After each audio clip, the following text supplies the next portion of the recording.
একই পথের পথিক ছিল এই ভারত, চীন, Iran, Iraq, Syria, Israel, Japan, Korea. একই পথের পথিক, একই রাস্তায় হেঁটেছে এই দেশের মানুষগুলো একটা সময়।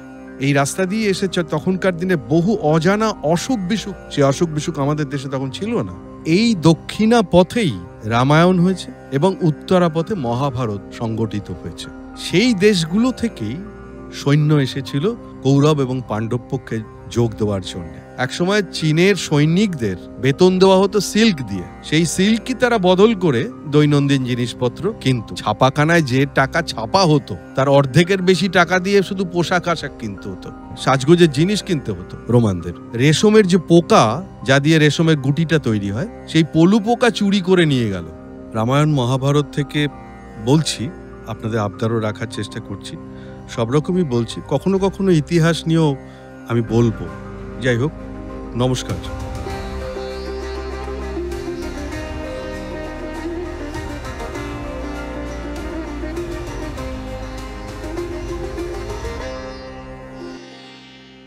প্রাক বৈদিক যুগ, তারপর বৈদিক যুগ, পরবর্তীকালে যখন আমরা মহাকাব্য পুরাণের সময়তে এলাম, যুগে যুগে যত কাব্য কাহিনী শুনেছি, সেটা সাধারণ মানুষের হোক, ধর্মীয় হোক, অর্থনৈতিক হোক, সামাজিক হোক, রাজনৈতিক হোক, যাই হোক না কেন, সর্বক্ষেত্রেই কিন্তু যোগাযোগের একটা মাধ্যম অবশ্যই প্রয়োজন হতো। যোগাযোগের মাধ্যম মানে মানুষে মানুষে যোগাযোগ, মানুষের সঙ্গে স্থানের যোগাযোগ। এর জন্য যেটা দরকার সেটা হচ্ছে একটা পথ, একটা সড়ক, বা যাকে আমরা বলি রাস্তা। এই পথেই কিন্তু রাজনীতি বলুন, বাণিজ্য বলুন, ধর্ম বলুন, সংস্কৃতি বলুন, সমস্ত কিছুকে এগোতে হয় এই পথ ধরে। রাস্তা ছাড়া কিন্তু কিছু হয় না। সুতরাং পথের গুরুত্ব বা রাস্তার গুরুত্ব আজকে যেমন দেখছেন, তেমনি কিন্তু হাজার হাজার বছর আগেও এই একই রকম ছিল। এই রাস্তা ধরেই কত শত্রু রাজ্যের সঙ্গে নতুন করে বন্ধুত্ব হয়েছে, আবার কত বন্ধু রাজ্য শত্রু হয়ে গেছে। কত ধর্ম তাদের প্রচার এবং প্রসার করতে পেরেছে এই রাস্তা ধরে। রাস্তা অবশ্যই চাই, পথ চাই। কোনোটাই হতো না যদি এই পথগুলো না থাকতো। জ্ঞান, বিজ্ঞান, ধর্ম, সংস্কৃতি, বাণিজ্য থমকে যেত, আদান প্রদান হতো না। তাই পথ হলো এমন একটা মাধ্যম যার মধ্য দিয়ে এই সভ্যতাগুলো বেঁচে ছিল, এবং আজকের দিনে আমরা তার সুফল পাচ্ছি।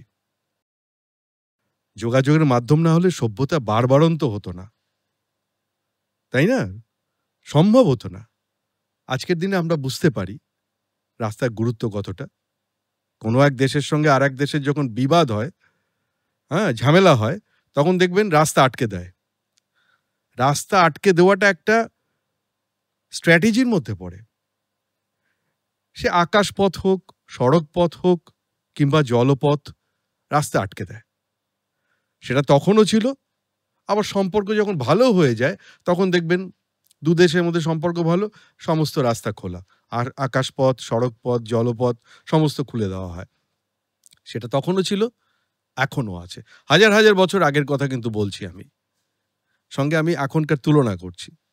তাই রাস্তা মানুষের বেঁচে থাকা, সভ্যতাকে টিকিয়ে রাখার একটা অবলম্বন হিসেবে কাজ করে চিরকাল। এই রাস্তা বা পথই একসময় মিলিয়ে দিয়েছিল ভারতের সঙ্গে ইরানের, ইরাকের, ইসরায়েলের। একই পথের পথিক ছিল এই ভারত, চীন, Iran, Iraq, Syria, Israel, Japan, Korea. একই পথের পথিক, একই রাস্তায় হেঁটেছে এই দেশের মানুষগুলো একটা সময়। খুব বেশি দিনের কথা নয়, 500 বছর আগেও এই রাস্তাতেই হেঁটেছে সবাই।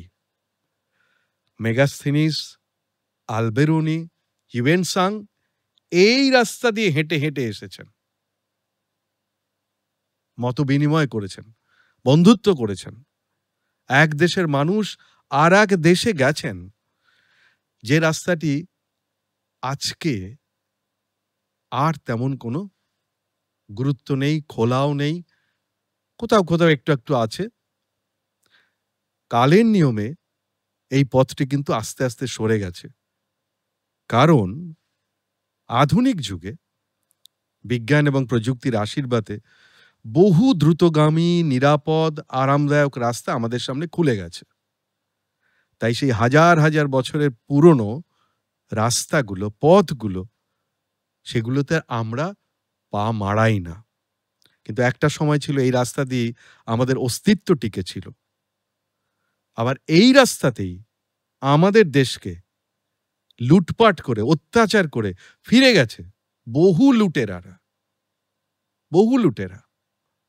এই রাস্তা দিয়েই কিন্তু এসে দখল নিয়েছে তারা ভারতবর্ষের জমি, শাসন করেছে কয়েকশো বছর। তাই এই রাস্তা বহু ইতিহাসের সাক্ষী হয়ে আছে। এই রাস্তা দিয়ে এসেছে তখনকার দিনে বহু অজানা অসুখ বিসুখ পর্যন্ত। সেই অসুখ বিসুখ আমাদের দেশে তখন ছিল না। আমি এতক্ষণ ধরে যে রাস্তার কথা বললাম, সেটা সিল্ক রুটের কথা বলছি। সিল্ক রুট, রেশম পথ। প্রাচ্য এবং পাশ্চাত্যের মধ্যে মানুষের সঙ্গে মানুষের সম্পর্ক তৈরি করতে এই সিল্ক রুট বা রেশম পথের অবদান আমরা কোনো দিনও ভুলব না। যদিও এই বিখ্যাত সিল্ক রুট তৈরি হওয়ার আগেও এই রাস্তাটা কিন্তু বলা চলে মোটামুটি তৈরি ছিল, সবটা নয়। এটাকে এক জায়গায় করা হয়েছে, অর্থাৎ সমস্ত এই টুকরো টুকরো রাস্তাগুলোকে সংযোগ স্থাপন করা হয়েছে, একটা নেটওয়ার্ক তৈরি করা হয়েছে। তার আগে সব দেশেরই নিজস্ব কিন্তু একটা রাস্তার নেটওয়ার্ক থাকে, সব দেশের থাকে। সেই রাজপথগুলো সেই দেশের লাইফলাইন হয়ে দাঁড়ায়। সিল্ক রুট শুধু এই বিভিন্ন দেশের ছোট ছোট রাস্তাগুলোকে জুড়ে দিয়েছে, সংযোগ করেছে। আর তার ফলে সেই আমাদের পূর্ব দিকে জাপান, কোরিয়া থেকে শুরু করে মানুষ বাণিজ্য করতে গেছে ইরান, ইরাক, ইসরায়েল, রোম, পরবর্তীকালে পূর্ব আফ্রিকা পর্যন্ত বাণিজ্য করেছে। এশিয়ার সঙ্গে ইউরোপের যোগাযোগের এই যে সড়ক এবং সমুদ্রের সিল্ক রুট, দুটোই কিন্তু ছিল। সড়ক পথেও ছিল, সমুদ্র পথেও ছিল। এই সড়ক এবং সমুদ্র সিল্ক রুটে মানুষ চলাচল করেছে রমরমিয়ে ১৫০০ বছর, কম সময় নয় কিন্তু। আর অস্তিত্ব টিকে ছিল এই রাস্তাটির প্রায় ১৯০০ বছর। তারপরে এই রাস্তার পরিকল্পনা অন্যরকম করা হয়েছে, সেটা অন্য কথা। এই সিল্ক রুটের জন্মটা খ্রিস্টপূর্ব ২য় শতাব্দীতে, আর টিকে ছিল প্রায় অবশ্যই খ্রিস্টাব্দে অষ্টাদশ শতাব্দী পর্যন্ত। যদিও তার আগেই সিল্ক রুটের গুরুত্ব কিন্তু আস্তে আস্তে কমতে শুরু করেছিল বলি। তাহলে সিল্ক রুট কি বরাবর ছিল না? না, বরাবর ছিল না। এই পথের সব দেশের রাস্তাগুলোকে জুড়ে তৈরি হয়েছিল সিল্ক রুট। আমাদের ভারতবর্ষে প্রাচীনকাল থেকে দুটো বড় মহাসড়ক ছিল। সেগুলো আমাদের শাস্ত্রে যেমন দেখতে পাই, তেমনি অন্যান্য ধর্মে, বিশেষ করে বৌদ্ধ শাস্ত্রেও সেই মহাসড়ক দুটোর কিন্তু উল্লেখ আছে। তার মধ্যে একটা হলো উত্তরা পথ, আরেকটি হলো দক্ষিণা পথ। যদিও এই পথ দুটোর মাঝে বেশ কিছু নদী পড়ে, গঙ্গা, যমুনা, ঘাগরা, সরজু, এই নদীগুলোকেও পার হতে হতো। সবটা মিলিয়েই পথ, সড়ক এবং জলপথ মিলিয়ে। এই মহাসড়ক, যেটা উত্তরা পথ বলছি, প্রায় ২০০০ কিলোমিটার এটা লম্বা। শুরু হয়েছিল প্রাচীনকালে উত্তর পশ্চিম ভারতের গান্ধার থেকে। গান্ধারের নাম আপনারা জানেন, যেখান থেকে গান্ধারী এসেছিলেন। এখনকার সময় আফগানিস্তানে কান্দাহার, তারই নাম কিন্তু গান্ধার। সেই গান্ধার থেকে আমাদের বাংলার মেদিনীপুরের তাম্রলিপ্ত পর্যন্ত, তাম্রলিপ্ত মানে এখনকার সময় একে বলা হয় তমলুক, গান্ধার থেকে তমলুক পর্যন্ত লম্বা ছিল। কৌটিল্যের অর্থশাস্ত্রেও এই রাস্তাটা কিন্তু বেশ ভালোভাবে উল্লেখ আছে। এই উত্তরা পথের আরও একটা অংশ ছিল, মানে আরেকটা ব্রাঞ্চ, শাখা ছিল, যেটি লাহোর থেকে একেবারে দিল্লি বেনারস হয়ে বিহারের রাজগীর পর্যন্ত এসে জুড়ে ছিল, এতটা বিস্তৃত ছিল। আর একটি যে মহাসড়কের কথা বললাম সেটা হচ্ছে দক্ষিণাপথ, এটাও অর্থশাস্ত্রে উল্লেখ আছে। এটা ছিল শ্রাবস্তি থেকে, অর্থাৎ বর্তমানের উত্তরপ্রদেশ থেকে মহারাষ্ট্রে প্রতিষ্ঠান পর্যন্ত। এবং প্রতিষ্ঠান শুনলে আপনাদের একটু কেমন মনে হবে, এই নামটা কেমন পুরনো, অবশ্যই পুরনো, কিন্তু পৈঠান বললে আপনারা বুঝতে পারবেন। বিশেষ করে মেয়েরা পৈঠানের নাম খুব ভালো করে জানে, কারণ পৈঠানি শাড়ি খুব বিখ্যাত। তো ওই শ্রাবস্তি থেকে পৈঠান পর্যন্ত, মানে উত্তরপ্রদেশের শ্রাবস্তি থেকে পৈঠান পর্যন্ত এই দক্ষিণাপথ ছিল আমাদের আগে, অনেক কাল আগে। সেইখান থেকে আবার তামিলনাড়ু পর্যন্ত যুক্ত করা হয়েছিল পরে। এই উত্তরাপথ যার কথা বললাম, এটাই কিন্তু পরে অনেক রাস্তা জুড়ে নিয়ে গ্র্যান্ড ট্রাঙ্ক রোড করা হলো। এই উত্তরাপথ এবং দক্ষিণাপথ মিলিত হতো প্রাচীনকালে, বিশেষ করে প্রয়াগ, বারাণসী, ওই যে অঞ্চলটা, ওই অঞ্চলটাতে। বারাণসী তখনকার সময় একটা গুরুত্বপূর্ণ শহর, কারণ উত্তর থেকে দক্ষিণ আবার পূর্ব থেকে পশ্চিম, এই চার জায়গার রাস্তা মিলত এসে বারাণসীতে। বারাণসী মানে ছোট্ট জায়গা ভাববেন না, অনেকটা বড় করে ভাবুন, তাহলে বুঝতে পারবেন একটু বারাণসী নয়, অনেকটা বারাণসী, আশেপাশ মিলিয়ে। কোনো কোনো গবেষক পণ্ডিতেরা তারা বলছেন যে এই দক্ষিণা পথেই রামায়ণ হয়েছে এবং উত্তরা পথে মহাভারত সংগঠিত হয়েছে, কোনো কোনো পণ্ডিতের মত। এই দক্ষিণা পথেই হয়তো বলছেন শ্রীরামচন্দ্র, লক্ষ্মণ, সীতা তিনজনে মিলে চিত্রকূট পর্বতে গেছেন এই দক্ষিণা পথ দিয়ে, কারণ রাস্তাটা কিন্তু তখনও ছিল। চিত্রকূটে তাঁরা বহু বছর ছিলেন এবং সীতাহরণের পর শ্রীরামচন্দ্র এই দক্ষিণাপথ ধরেই সম্ভবত বলছি আবার, কিষ্কিন্ধা মানে বর্তমানে কর্ণাটকের কথা বলা হচ্ছে, সেই কর্ণাটক হয়ে সেখান থেকে রামেশ্বরম পর্যন্ত গেছেন। জৈন বা বৌদ্ধ লিপিতে এই রাস্তার কিন্তু এই দক্ষিণাপথের উল্লেখ আছে। এই দক্ষিণাপথ ধরেই মৌর্য বংশের প্রতিষ্ঠাতা রাজা চন্দ্রগুপ্ত 295 খ্রিস্টপূর্বাব্দে, খেয়াল রাখুন, সমস্ত কিছু ছেড়ে দিয়ে, রাজা চন্দ্রগুপ্ত তখন বয়স হয়ে গেছে, ছেলে বিন্দুসারকে সমস্ত রাজ্যপাট দিয়ে দিল, শেষ বয়সে জৈন সন্ন্যাসী ভদ্রবাহুর সঙ্গে চিরকালের জন্য চলে গেলেন এই দক্ষিণা পথ দিয়ে। কোথায় গেলেন? শ্রাবণ বেলাগোলায়। শ্রাবণ বেলাগোলা মানে কর্ণাটকে জৈনদের বিশাল মন্দির আছে, সেইখানে চলে গেলেন। এই যে এইসব মহাসড়কগুলোর আশেপাশে যে যে দেশগুলো ছিল, ভাবুন আমাদের, আমি যদি ভারতবর্ষ থেকেও ধরি, ভারতবর্ষ থেকে একেবারে চীনের মধ্য দিয়ে ইরান, ইরাক, সিরিয়া, ইসরায়েল, তারপর রোমেও যোগাযোগ হয়েছে, পূর্ব আফ্রিকায় যোগাযোগ হয়েছে, এতটা রাস্তা। এর তো আশেপাশে প্রচুর দেশ ছিল। সেই দেশগুলো থেকেই সৈন্য এসেছিল কৌরব এবং পাণ্ডব পক্ষে যোগ দেওয়ার জন্য। আমি একটুখানি পেছনটা ধরিয়ে দিচ্ছি যে রাস্তাগুলো গুরুত্বটা কতটা গুরুত্ব। এই দেশগুলোর উল্লেখ কিন্তু মহাভারতেও আছে। হ্যাঁ, এখনকার সময় যে নামে আপনারা জানেন দেশগুলোকে, অবশ্যই সেই নামে নেই। ভীষ্ম পর্বে যখন ধৃতরাষ্ট্র সঞ্জয়কে বলছেন যে যে যে দেশ আমার পুত্র দুর্যোধনের পক্ষে যুদ্ধ করতে এসেছে তাদের সম্পর্কে তুমি একটু বলো। তখন সঞ্জয় একে একে বিভিন্ন দেশ সম্পর্কে বলে যাচ্ছে।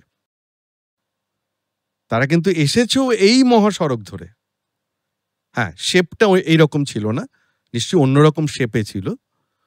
হাজার হাজার সৈন্য এসেছে। এখানে মহাভারতে এই জায়গাটার যে উল্লেখ করা হয়েছে সে প্রচুর শ্লোক আছে, আমি অত বলবো না, তাহলে ভিডিও বড় হয়ে যাবে। সবাই বলছে ভিডিও ছোট করুন, আমিও চেষ্টা করছি। শুধু একটা জায়গার উল্লেখ না করে পারছি না, সেখানে দেশগুলোর কিভাবে উল্লেখ করা হয়েছে। সঞ্জয় বলছেন, যবনাশ্চিন কম্বোজ দারুণা ম্লেচ্ছ জাতয় সকৃদ গ্রোহা কুলত্থশ্চ হুনা পারসিকৈ সহ তথৈব বমনাশ্চিনা তথৈব দশমালিকা। তার মানে কি দাঁড়ালো? সঞ্জয় বলছেন যে আমি এখন উত্তর দিকের, মানে আমি উত্তর কুরু, উত্তর মদ্র, ওই দেশগুলোর কথা বলছে। আমি এখন উত্তর দিকের ম্লেচ্ছ দেশগুলির নাম বলছি। ম্লেচ্ছ মানে কিন্তু অন্য কিছু ভাববেন না, যাদের ভাষা বোঝা যায় না। বিদেশিদের ভাষা স্বভাবতই এদেশের লোক বোঝে না, সেই জন্য ম্লেচ্ছ বলতো, ম্লেচ্ছ দেশ। সেই ম্লেচ্ছ দেশগুলির নাম বলছি। সঞ্জয় বলছে যবন, চীন, কম্বোজ, হ্যাঁ, এখানে বহু ম্লেচ্ছ জাতি বাস করে। সকৃদ গ্রহ, কুলত, হুন, পারসিক, বমন, চীন, দশমালিক ইত্যাদি দেশে কিরাত জাতীয় মানুষেরা বাস করে। তার মানে দাঁড়ালো কি, যবন মানে হচ্ছে গ্রিকদের বলা হতো যবন। চীন, কম্বোজ, এখন কম্বোজ নিয়ে কিন্তু একটু বিতর্ক আছে। কম্বোজে এখনকার সময় কিন্তু পণ্ডিতেরা বলছেন তাজিকিস্তান, মানে উজবেকিস্তান, তাজিকিস্তান, কাজাকিস্তান, হ্যাঁ, কিরগিজিস্তান, এই তাজিকিস্তানকে বলা হচ্ছে, মানে সেন্ট্রাল এশিয়া। অনেকে আবার কম্বোজ কাম্বোডিয়া বলেন, এটাও আমি উল্লেখ করে দিচ্ছি। তারও একটা কারণ আছে অবশ্যই উল্লেখ করার, সেটা এখানে হবে না, কারণ এখানটা মহাভারতের সময় সঞ্জয় কিন্তু উত্তর দিকের দেশগুলো আগেই বলে দিয়েছে। উত্তর দিকের দেশগুলো থেকে যারা এসেছে, মানে উত্তর কুরু, উত্তর মদ্র থেকে, তাই জন্যে আমরা ধরে নেব উত্তর দিকেই। হ্যাঁ, তাজিকিস্তান হতেও পারে। সেখান থেকে বহু ম্লেচ্ছ জাতি বাস করে, তারা এসেছে যুদ্ধ করতে। সকৃত গ্রহ মানে শকদের দেশের কথা বলছে। কুলত, হুন, এগুলো আপনারা জানেন। হুন হচ্ছে মধ্য এশিয়ার একটি উপজাতি। পারসিক, পারসিক হচ্ছে পারস্য, যেটা এখনকার সময় ইরান। বমন, চীন। বমন আমি কোথাও খুঁজে পাইনি, আমি জানি না, আপনারা জানলে আমাকে জানাবেন বমন দেশটি কি। আমি কোথাও খুঁজে পাইনি, অনেক চেষ্টা করেছি। চীন, চীনটা জানেন। এবং দশমালিক ইত্যাদি দেশে কিরাত জাতীয় মানুষ বাস করে। এটা সঞ্জয় ধৃতরাষ্ট্রকে বলে বোঝাচ্ছেন যে এই এই দেশ থেকে আমাদের সৈন্যরা এসেছে। এখন এই দেশগুলোর সঙ্গে আরো বহু দেশের কথা উল্লেখ করেছে, যেমন বল্লিক, মানে এখনকার আফগানিস্তান, পল্লব, এটা দক্ষিণ ভারত নয় কিন্তু, এই সেই পল্লব নয়, এটা ইরাকের কথা বলছে পল্লব। উত্তর কুরু মানে কিরগিজিস্তান, আমি যার কথা আগেই বলছিলাম। তুষারা, তুষারা হচ্ছে বর্তমানে তুর্কমেনিস্তান। ঋষিকা, ঋষিকা হচ্ছে বর্তমানের টিবেট বা তিব্বত। আর বলছি না, অনেক অনেক অনেক অনেক দেশের নাম আছে।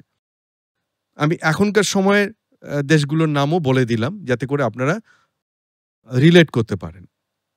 কয়েক ডজন আছে এই নাম। এই রাস্তা দিয়ে কুরুক্ষেত্রের যুদ্ধে এসেছে। আমরা আজকে বলছি সিল্ক রুট নিয়ে, সিল্ক রুটের আগের চেহারাটা একটুখানি বলে নিচ্ছি। সেই রাস্তা দিয়ে এরা এসেছে স্বভাবতই।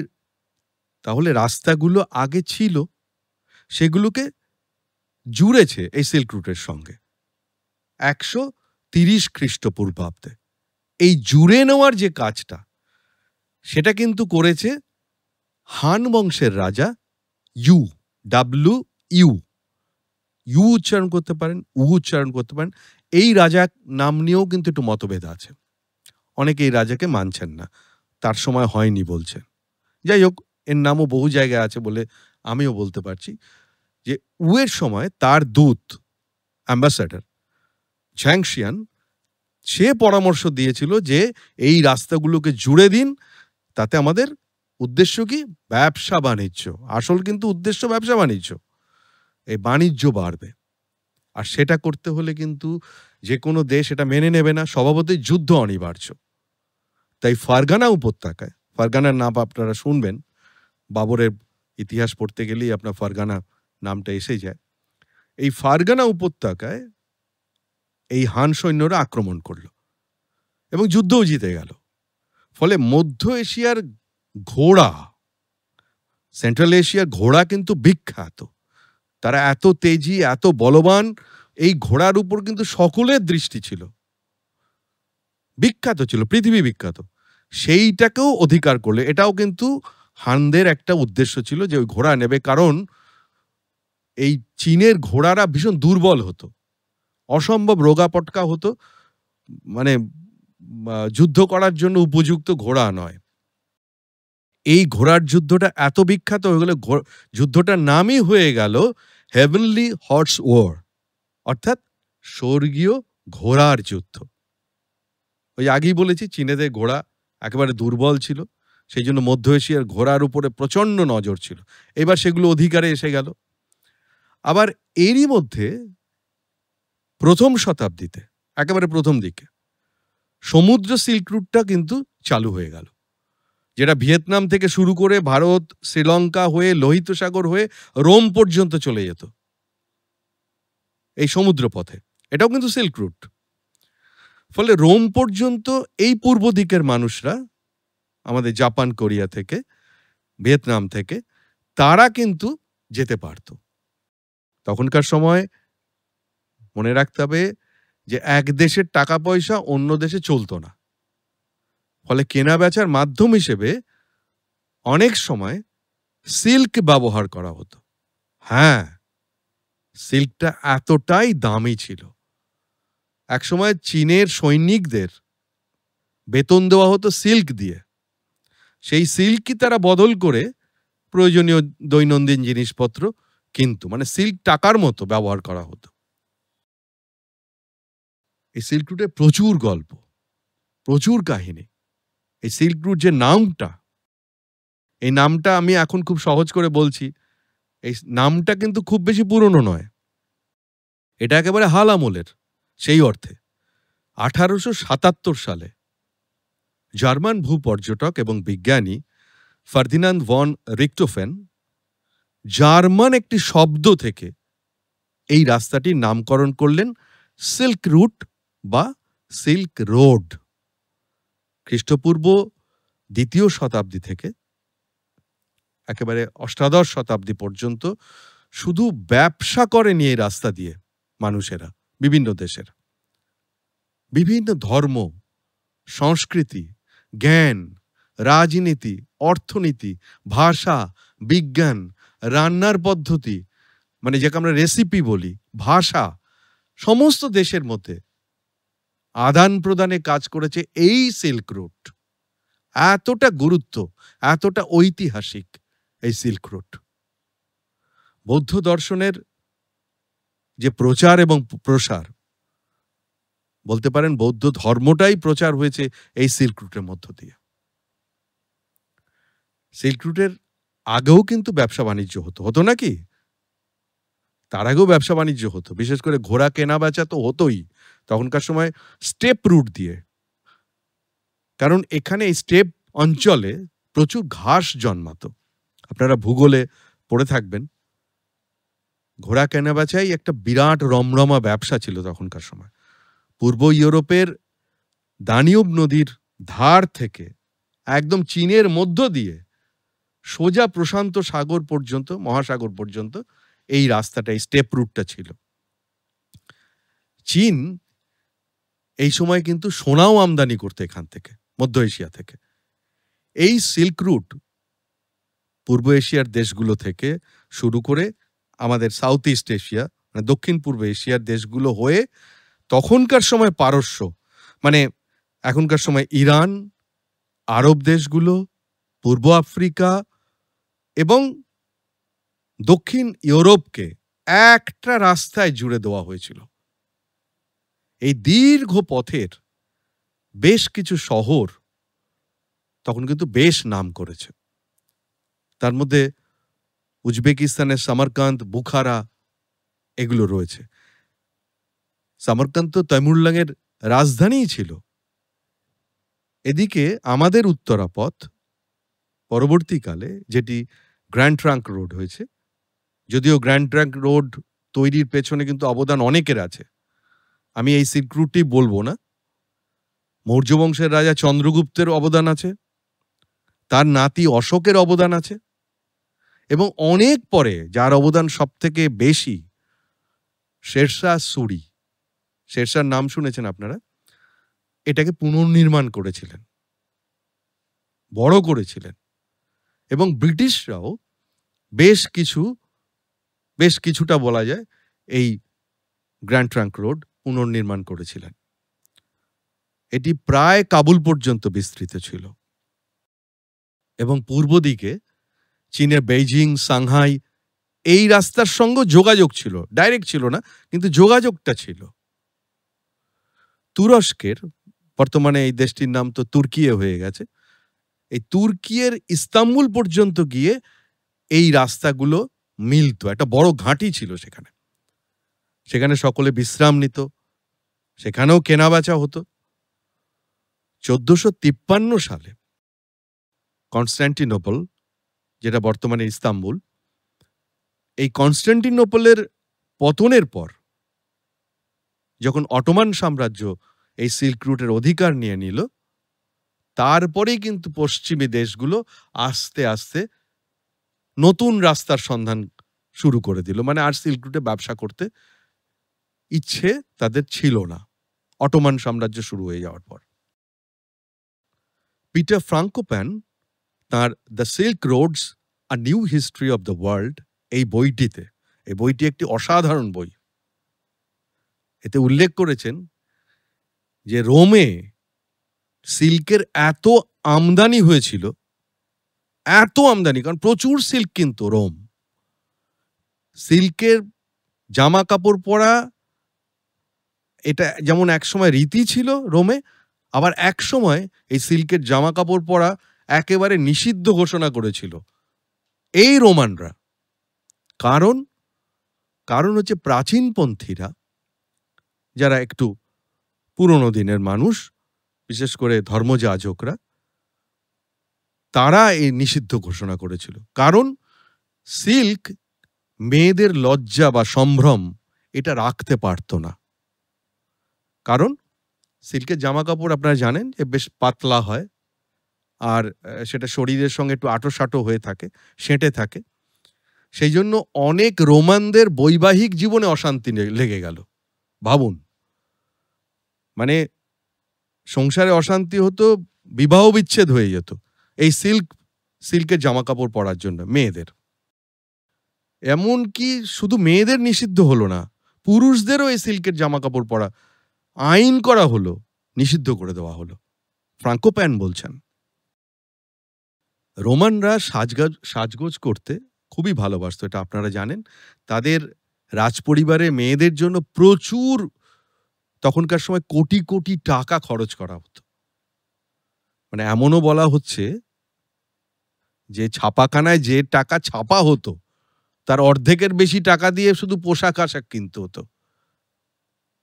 হ্যাঁ, সাজগোজের জিনিস কিনতে হতো রোমানদের। রোমানরা সোনা, রূপো, কাঁচের জিনিস, লোহিত সাগর থেকে পাওয়া পোখরাজ, প্রবাল এগুলো বিক্রি করত, আর বিনিময়ে আরব থেকে কিন্তু সিল্ক, ভারতীয় মশলা এবং নীল মানে নীল রং, যেটাকে ইন্ডিগো বলি আমরা। রাতারাতি এই সিল্ক রুট কিন্তু প্রায় 6500 থেকে 7000 কিলোমিটার লম্বা ছিল। ভাবুন, একটু আধটু রাস্তা নয়। মাসের পর মাস লাগতো, 6 মাস 7 মাস লাগতো পৌঁছতে। বিরাট বিরাট ক্যারাভান হতো, হাজার হাজার উট আর ঘোড়ার গাড়ি যাচ্ছে তো যাচ্ছেই, হাজার হাজার ক্যারাভান বলতো। তো এই যে রাস্তাগুলো দিয়ে যাচ্ছে, তার আশেপাশে যে শহরগুলো, মানে গ্রামগুলো, সেগুলো কিন্তু এই ব্যবসার সঙ্গে জড়িয়ে যেত। এবং সেগুলো আস্তে আস্তে শহর তৈরি হতে শুরু করলো। মানে গ্রাম আর নেই।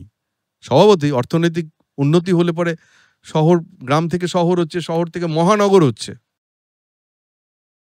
সিরিয়ার পালমায়রাতে সেন্টার বানানো হয়েছিল, যেখানে সমস্ত দেশের বণিকেরা এসে জিনিসপত্র মজুত করত এবং সেখানে ব্যবসা করত। প্রচুর হোটেল ছিল, সরাইখানা ছিল। এখানেই এসে পূর্ব আর পশ্চিম, অর্থাৎ প্রাচ্য আর পাশ্চাত্য এক হয়ে যেত, এক হয়ে যেত। সিল্ক রুটের আশেপাশে ইউফ্রেটিস নদীর তীরে আপনারা এখন যেমন মেলা দেখেন না, বিভিন্ন বড় বড় মেলা হয়, ট্রেড ফেয়ার হয়, তখনকার সময়ও হতো। ভারত, চীন, রোম, অন্যান্য দেশে জিনিসপত্র কেনাবেচার জন্য এই ইউফ্রেটিস নদীর তীরে মেলা বসতো এবং সারা পৃথিবী থেকে বহু মানুষ আসতো এই জিনিসপত্র কিনতে এই মেলাতে। বহু সাম্রাজ্য তৈরি হয়েছে, ধ্বংস হয়েছে এই সিল্ক রুটে দীর্ঘ সময়ে। এই যে আমি বললাম, মানে কম বেশি প্রায় ১৯০০ বছর, ১৯০০ বছর, যদি একেবারে রমরমিয়েও বলি তাহলেও ১৫০০ বছর এই রাস্তার অস্তিত্ব ছিল। সুতরাং এই রাস্তাটা অনেক ইতিহাসের সাক্ষী। বহু সাম্রাজ্য তৈরি হয়েছে এই সিল্ক রুটে দীর্ঘ সময়। একটা বিখ্যাত জনজাতি গোষ্ঠী গুইশাং, গুইশাং বললে আপনারা বুঝবেন না, আমরা বলি কুষাণ। সেই কুষাণ সাম্রাজ্যে রোমান জাহাজ আসতো এখানে, ভারতীয় লঙ্কা, ভারতীয় মশলা, হাতির দাঁত, সুতো, এইগুলো নিতে। কোথায় দাঁড়াতো, বন্দর করতো কোথায়? বারিগাজা, ভারুচ, এই বন্দরে। ভারুচ মানে গুজরাটে, বারিগাজা ভারুচ হচ্ছে গুজরাটে, সেই বন্দরে ভিড়ত। আর অন্যদিকে আরো একটা বন্দর কিন্তু তখন খুব চালু ছিল, সেটা আর এখন আমাদের মধ্যে নেই, সিন্ধু নদীর তীরে, যার নাম ছিল বারবারিকাম, তখনকার সময়ের নাম। এখনকার নাম বললেই চিনতে পারবেন, করাচি, যেটি পাকিস্তানের মধ্যে রয়েছে। এই করাচি বন্দর বা বারবারিকামে আর একটা বিশাল বন্দর ছিল, সেখান থেকেও কিন্তু জিনিসপত্র ওঠানো নামানো এবং বাণিজ্য চলত। এই দুটো বন্দরে ভারতবর্ষের সমস্ত জায়গা থেকে জিনিসপত্র বিদেশে রপ্তানির জন্য মজুত করা হতো। তাহলে বুঝুন কত বড় মানে গোডাউন তৈরি হয়েছিল ওখানে, ওয়্যারহাউস সেখানে রাখা হতো, সেখানে জিনিস সেখান থেকে তুলে দেওয়া হতো জাহাজে, আবার জাহাজ থেকে নামানো হতো। মনে রাখতে হবে, ভারতবর্ষ কিন্তু তখন একটা বিরাট উপমহাদেশ, সাবকন্টিনেন্ট। মানে আমরা যে আশেপাশের দেশগুলো আমরা এখন দেখি, এই আফগানিস্তান, পাকিস্তান, বার্মা, এগুলো কিচ্ছু ছিল না, সব ভারতের মধ্যে, পুরোটাই তো সাবকন্টিনেন্ট ছিল। চীনের সঙ্গে পারস্যের খুব, পারস্য মানে ইরান, ইরানের কিন্তু ব্যবসা বেশ রমরমিয়ে চলতো, পুরোদমে হতো, কিন্তু চীনের সঙ্গে অতটা ভাব ছিল না বা উৎসাহ ছিল না রোমের সঙ্গে বাণিজ্যে। রোমের আবার লক্ষ্যটা ছিল ব্যবসার থেকেও বেশি এই ভারত, চীন বা এই পূর্ব দিকের দেশগুলো থেকে তাদের নলেজ, তাদের জ্ঞান, তাদের সংস্কৃতি, তাদের বিজ্ঞানের দিকে লক্ষ্য ছিল। পিটার ফ্রাঙ্কোপ্যান তার বইতে এটি বিশেষভাবে উল্লেখ করেছেন। বৌদ্ধ ধর্মের যে বিস্তার, বিশেষ করে চীনে যে প্রভাব বিস্তার হয়েছিল বৌদ্ধ ধর্মের, এই সিল্ক রুটের মধ্য দিয়ে।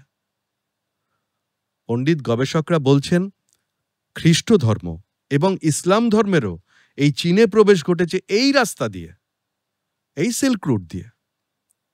বহু সংস্কৃতি, বহু ধর্ম, তাদের ইতিহাস বহন করে চলেছে এই রাস্তাটি, যা প্রায় সমস্ত বিশ্বকে জুড়ে দিয়েছিল। এই পথেই বণিকদের সঙ্গে পণ্ডিত, সাধু, পর্যটক শতাব্দীর পর শতাব্দী ধরে এসেছে, জ্ঞান বিনিময় করেছে, আবার এখান থেকে গেছেও।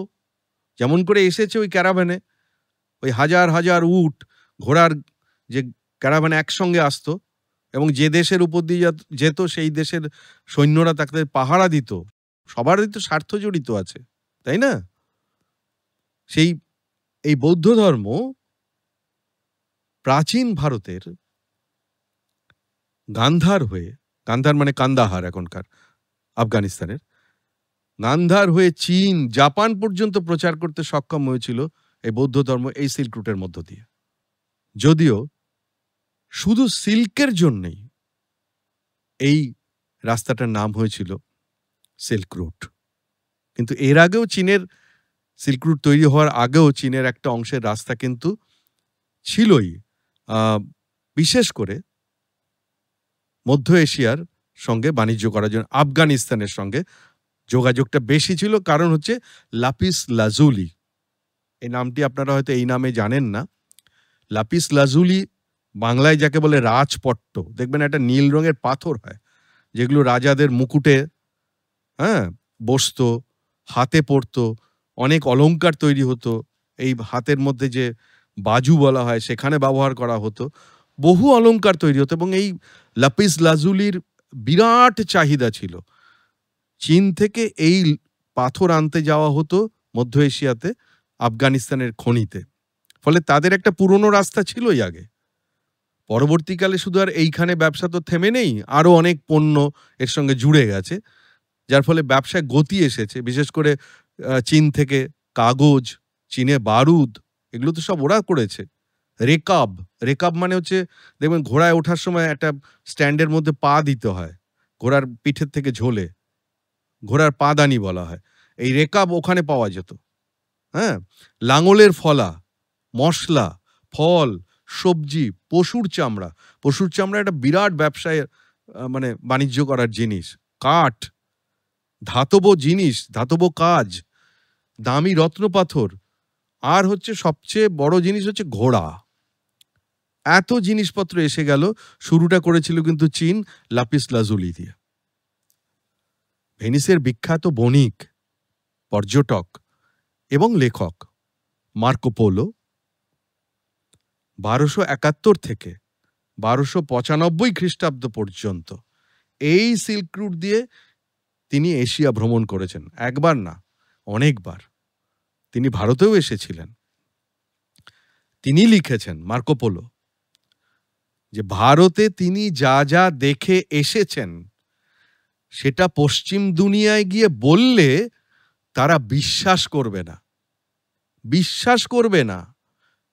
কারণ তখন পূর্ব দিক মানে আমাদের দিক পশ্চিম দিকের থেকে অনেক উন্নত ছিল। মার্কো পোলো নিজে লিখেছেন। সিল্ক রুটের গুরুত্ব কম বেশি সবসময় ছিল, কিন্তু কোনো কোনো দেশের শাসনের কারণে ব্যবসা কখনো কখনো পড়েও গেছে, কমে গেছে। কারণ সেই দেশ হয়তো অতিরিক্ত ট্যাক্স লাগিয়ে দিয়েছে, ব্যবসায়ীরা কম আসতে শুরু করেছে, জোর জবরদস্তি করত। এটা তখনও ছিল, এখনও আছে। রোমান সাম্রাজ্যের পতনের পর ভারতের যখন কুষাণ সাম্রাজ্যের অধীনে এলো এই সিল্ক রুটটা, কুষাণ সাম্রাজ্য কিন্তু এই সিল্ক রুটটাকে অনেক দিন নিজেদের আধিপত্যে রেখেছে।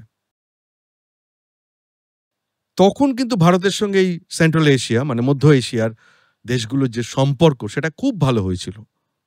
এই সময়তেই কিন্তু গ্রিক সংস্কৃতির সঙ্গে ভারতীয় সংস্কৃতির একটা দারুণ যোগাযোগ হয়। চীনের সিল্কের ব্যবসা একটা মনোপলি হয়ে গেছিল, একাধিপত্য।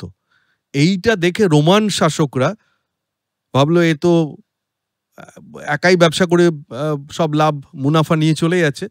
ওরা গোয়েন্দা পাঠিয়ে দিল চীনে, রোম থেকে, যে কিভাবে কি তৈরি হয়।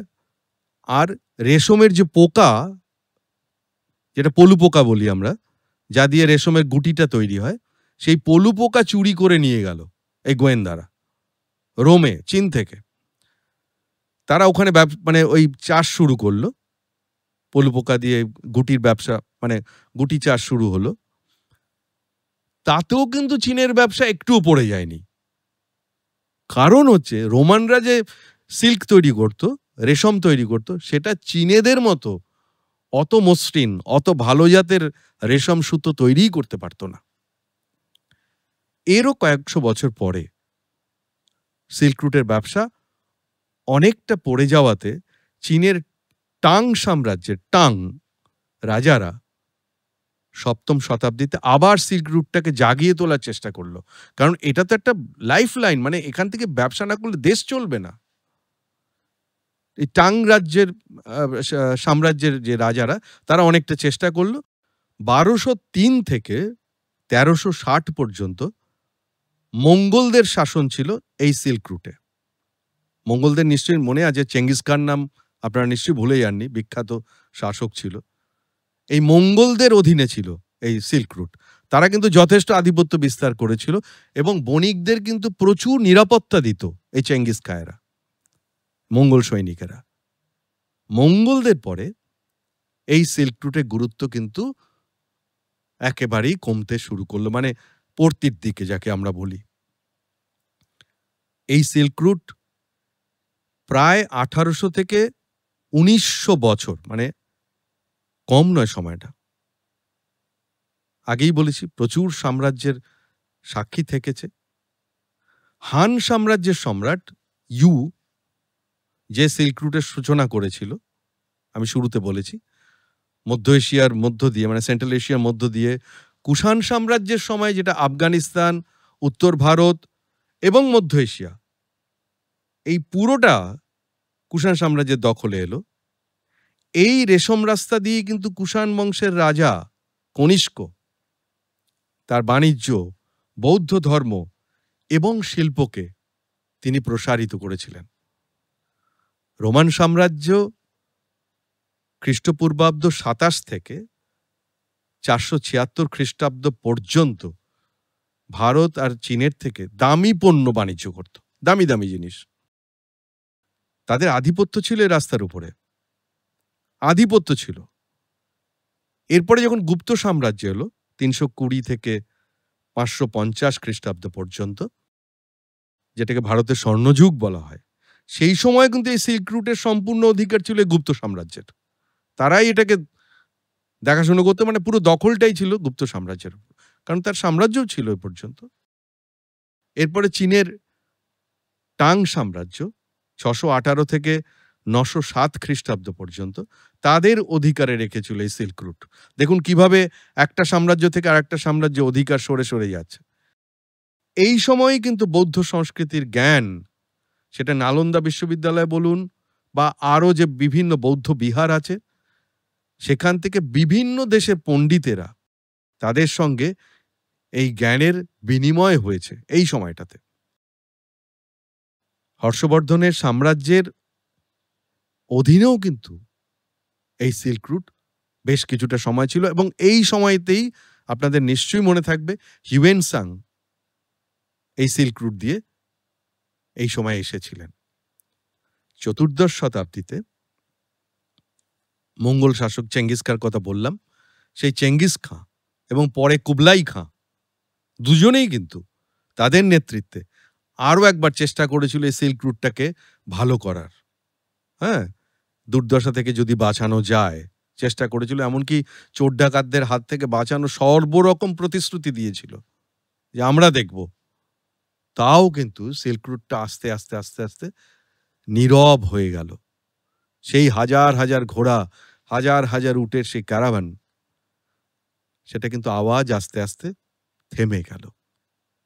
উল্টো দিকে কি হলো, সমুদ্র পথের যে সিল্ক রুট, সেটা থেকে বাণিজ্য বাড়তে থাকলো। কারণটা একটা তো আপনারা সকলেই আন্দাজ করছেন, সেটা যে সময়টা খুব কম লাগতো। অর্থাৎ প্রায় দেখা গেছে 5 ভাগের 1 ভাগ সময় লাগতো। সড়ক পথের থেকে সমুদ্র পথে 5 ভাগের 1 ভাগ সময় লাগতো, ওই একই দূরত্ব পৌঁছে যেত। তাই সময়টা একটা বাঁচানো গেল। আর তাছাড়া দেখুন, যে রাজ্যের সাম্রাজ্যের, মানে যে রাজার সাম্রাজ্যের উপর দিয়েই যাক না কেন সড়ক পথে, সেখানে কিছুটা কিন্তু খবরদারি থাকে সব রাজারই। হ্যাঁ, তারপরে ইচ্ছা মতো ট্যাক্স বাড়ানো, এটা হতো। হ্যাঁ, এখানে সমুদ্রপথে ট্যাক্সও অনেক কম দিতে হতো, যার ফলে বণিকেরা সমুদ্রপথের দিকে বেশি আকৃষ্ট হলো। যদিও নিরাপত্তা এখানে কিন্তু একটা বিরাট ব্যাপার ছিল, মাঝে মাঝেই নৌদস্যুদের আক্রমণ হতো, সেটা একটা ছিল। তবু মোটামুটি দেখছিল বণিকেরা যে এই সড়ক পথ ছেড়ে সমুদ্র পথে মোটামুটি সস্তায় পড়তো যাতায়াতটা। বর্তমান সময়ে ২০১৩ সাল থেকে চীন সরকার এই সিল্ক রুটের আদলে বেল্ট অ্যান্ড রোড ইনিশিয়েটিভ বা বিআরআই নামে একটা পরিকল্পনা তৈরি করেছে, যেখানে প্রায় ১৫০'র উপরে দেশ যুক্ত হয়েছে। অবশ্য এর মধ্যে ভারত যোগদান করেনি। এই সিল্ক রুটে এই যে এতক্ষণ যা বললাম, তার মধ্যে ভারত তো ভীষণভাবে মানে সম্পৃক্ত হয়ে আছে সিল্ক রুটের সঙ্গে। ভারতের কি লাভ হলো সেটা তো একবার দেখতে হবে। বৌদ্ধ ধর্ম ভারত থেকে এই রাস্তা ধরে চীন, জাপান, কোরিয়া পৌঁছলো। শিল্প, দর্শন, বিজ্ঞান এইগুলোকে সমস্ত এশিয়াতে ছড়িয়ে দেওয়া গেল। আমাদের তৈরি তুলো, মশলা, দামি পাথর, হাতির দাঁত, নীল রং মানে ইন্ডিগো, এগুলো রপ্তানি করা গেল। আর আমদানি করতে পারলাম কি? ঘোড়া পারলাম, সোনা, রূপো, কাঁচের জিনিস, চীনেমাটির পাত্র, এগুলো আমাদের দেশে আসতে পারল। আমরা পরিচিত হলাম এদের সঙ্গে। আর এর ফলে আমাদের দেশের পাটলিপুত্র, উজ্জয়িনী, মথুরা, আমাদের তমলুক মানে মেদিনীপুরের তাম্রলিপ্ত, এই জায়গাগুলো কিন্তু সমৃদ্ধশালী হলো, বিরাট বিরাট শহর হলো। আর একটা বড় অবদান, যেটা জিরো। জিরো মানে শূন্য। অঙ্কে যে শূন্যের ধারণা, এটা পশ্চিমী মানুষেরা জানতে পারল এই সিল্ক রুটের মধ্য দিয়ে। এখান থেকে গেছে এই জ্ঞান, জ্যোতির্বিজ্ঞান, জ্যোতিষ শাস্ত্র, আয়ুর্বেদ শাস্ত্র, এ সমস্ত এশিয়ার দেশগুলোতে আমাদের পণ্ডিতদের সঙ্গে এর মত বিনিময় হলো। সংস্কৃত ভাষায় বিভিন্ন শাস্ত্র, চীনা ভাষা বলুন বা পশ্চিম এশিয়ার বহু ভাষায় অনুবাদ হলো এই সিল্ক রুট দিয়ে। রাজনীতির ক্ষেত্রে যদি ধরি, কুষাণ এবং গুপ্ত যুগ, এই দুটো সময় এই সিল্ক রুটের বেশিরভাগ অংশই তাদের অধীনে রাখতে পেরেছিল। ফলে ক্ষমতা এবং অর্থ, আবারও বলছি, ক্ষমতা এবং অর্থ দুটোই কিন্তু ভারতবর্ষ বেশ কয়েকশো বছর ভোগ করেছে এই সিল্ক রুটের মধ্য দিয়ে। নতুন নতুন ভাষার আমদানি হয়েছে, সেই ভাষা আমরা শিখেছি। আবার তাদের সংস্কৃতি, তাদের খাবার দাবার, তাদের রান্না বান্না ইত্যাদিরও বিনিময় হয়েছে। এগুলো আমরা পেয়েছি। কাদের সঙ্গে বিনিময় হয়েছে? ইরান, ইরাক, সিরিয়া, চীন, ইসরায়েল, এদের মানুষদের সঙ্গে।